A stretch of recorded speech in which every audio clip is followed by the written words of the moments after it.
Hello and welcome to Thought for March the 8th. Our readings are Leviticus chapter 15, Psalm 117 and 118, and 2 Corinthians chapters 10 and 11. And our thought today is Unclean, Unclean.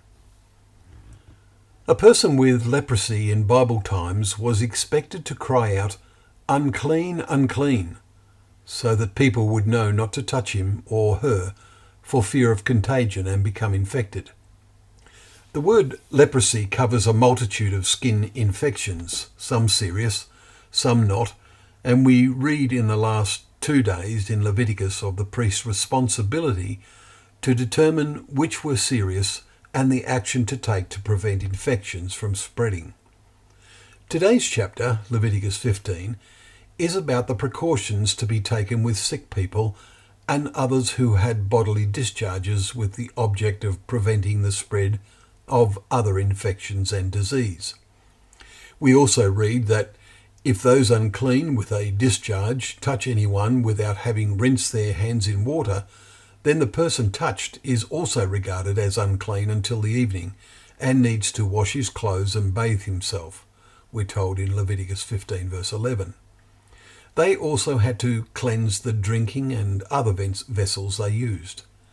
Now it is about only 200 years ago since our world discovered how infections spread and the great importance of hygiene. Before then, countless needless deaths and plagues occurred.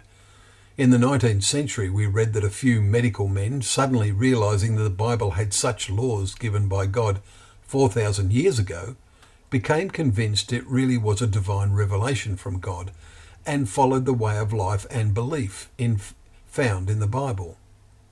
In today's 2 Corinthians reading in chapter 11, we see a spiritual counterpart as Paul laments that some were easily led astray from a sincere and pure devotion to Christ. He then writes, "If someone comes and proclaims another Jesus, that the one we proclaimed, or if you receive a different spirit from the one you received, or if you accept a different gospel from the one that you accepted, you put up with it readily enough." 2 Corinthians 11 verses 3 to 5.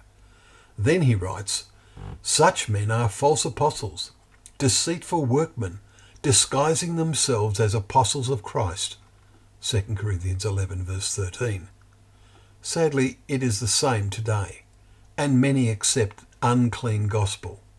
But some, by God's grace, come to realize this and go through a cleansing process. There is, of course, a limit to the spiritual counterpart. Note what Paul writes in 1 Corinthians 5 verses 9 to 13. Well, thank you once again for joining us for Thought for the Day, where we can open up the pages of God's Word, knowing that Word to be a lamp to our feet and a light to our path.